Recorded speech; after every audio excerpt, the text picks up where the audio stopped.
हालांकि वॉल्यूम तो बिल्कुल नहीं है, लेकिन फिर भी काउंटर में हरा निशान है। जी हाँ, जी हाँ। वाकई शैल जी, अगर आप देखिए वॉल्यूम्स का भाव, मैं वही दिख रहा था, मैं बात करने वाला था, बजाज फाइनेंस निकाल के बैठा था मैं, लेकिन वॉल्यूम्स थोड़ा सा भाव है। लेकिन एक बड़ी बात है शैल जी, वो ये है कि ये स्टॉक आई मीन इस प्राइस और इस आज के लो में बड़ा एक डिफाइंड, अगर आप देखें एक चीज़ है, वो ये है कि 22 जुलाई से लेके अब तक इसने कभी भी 10 डिमा के नीचे अपनी क्लोजिंग नहीं दी है, और आज का भी अगर आप देखें लो वहीं था और वहीं से एक पुल बैक मीनिंगफुल जनरेट करता रहा। खैर, बजाज फाइनेंस और बजाज फिनसर पर बातचीत करेंगे, लेकिन भसीन साहब हमारे साथ जुड़ चुके हैं। अब भसीन साहब अब फ़ोन देंगे, हमसे बातचीत करेंगे और उसके बाद एक एक्सटेंडेड वीकेंड की तरफ जाएंगे। भसीन साहब, एक्सटेंडेड वीकेंड एक रिस्क भी है और थोड़ा रिस्क को हमें मैनेज करते हुए जाना है। कुछ स्टॉक्स को इंडेक्स पे तो कोई खैर शायद अब आपसे नहीं लूंगा मैं, लेकिन स्टॉक स्पेसिफिक आपकी अप्रोच क्या रहेगी? क्या दो स्टॉक्स वो ऐसे होंगे जो आप लेके जाएंगे वीकेंड पर? वीरेंद्र जी, पहले अपडेट कर दूं आपको, REC, PFC, Bharti, Indian hotel और अशोक लीलैंड देखिए क्या आउट परफॉर्मर्स हैं। और जब सबसे ज्यादा मंदी छाई हुई थी इनमें, मैंने तब आपको कहा था 10 से 12% बढ़ गए। आरईसी, पीएफसी, भारती तो कोई पूछने, अब आप देखिए न्यू हाईज मार रहे हैं। मेरी अभी भी अप्रोच ये है, be hedge market next week onwards can give sharp correction, be very very very of metals and IT and in mid caps also they will be opportunities. तो 2 बाय 1 सेल है, आप कहे तो मैं शुरू करूं। तो पहला भाई है सर टाटा केमिकल, मुझे 825-27 पे बहुत पसंद है। 809 का स्टॉप लॉस, 855 का target.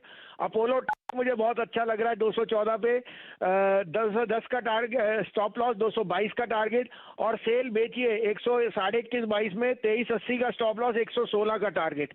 Sell will be the weaker stock which will be, because all over there is weakness in commodities, तो बी वॉचफुल ऑफ दैट। दो लॉन्ग कॉल्स आपके पास आते हुए अपोलो टायर्स और टाटा केमिकल्स में, और अगर आप चार्ट्स देखें तो बखूबी आपको भसीन साहब उस डिप को खरीदते हुए देख रहे हैं जहां पर आप इस स्टॉक को करेक्ट करते हुए देख रहे हैं। लॉन्ग टाइम हाई से 830 आपके सामने टाटा केमिकल्स और 214 आप अपोलो टायर्स को देख रहे हैं।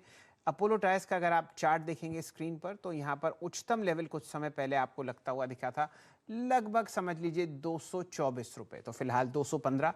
और अगर आप टाटा केम देखें तो यहाँ पर 829 का प्राइस स्क्रीन पर आता हुआ दिखेगा, और इमीडिएट हाई जो हम लोग ट्रैक कर रहे हैं, ऑल टाइम हाई भी था, वो है 890। तो इन दोनों डिप्स को खरीदारी की राय आती हुई दिख रही है। एक अच्छी बात अपोलो टायर्स में मैं ऐड करना चाहता हूँ कि रबर फ्यूचर्स जो आपको ट्रेड करते हुए दिखते हैं टोक्यो के बाजार में या सिंगापुर के बाजार में, अब अगस्त सन 2020 के लोएस्ट लेवल पर ट्रेड करते हुए दिख रहे हैं, और ये टायर स्टॉक्स के लिए एक बहुत ही पॉजिटिव डेवलपमेंट है। वीरेन जी।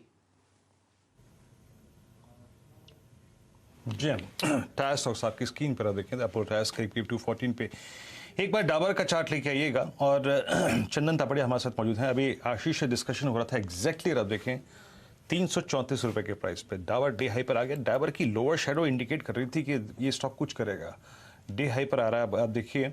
और कोलगेट मेरी स्क्रीन पर इस वक्त डे हाई पर है 1742 पे। सुबह सुबह अगर आप देखिए, हमने डिस्कशन किया था इससे राजेश सतपुते जी से, और इस वक्त मैरिको शैल जी 573.10 पर, ये ऑल टाइम हाई पर है। It will be all time high close, और आप समझ लीजिए कि कल से लेके अब तक ये एक करीब 12 रुपए का स्विंग दे चुका है। चंदन जी हमारे साथ मौजूद हैं इस वक्त बात करने के लिए। चंदन जी, ये बताइए पहले मैरिको पर आपका टेक क्या होगा? इस वक्त कॉन्फिडेंस पूरे एफएमसीजी बास्केट में बहुत स्ट्रांग है। एक बार मैरिको की 580 की कॉल लेके आइएगा। क्या इसकी 580 की कॉल, आप इसका वॉल्यूम्स देखिए, आज इसका ओ एडिशन देखिए, पिछले 5 दिन का सबसे स्ट्रॉन्गेस्ट वॉल्यूम डे है आज मैरिको में।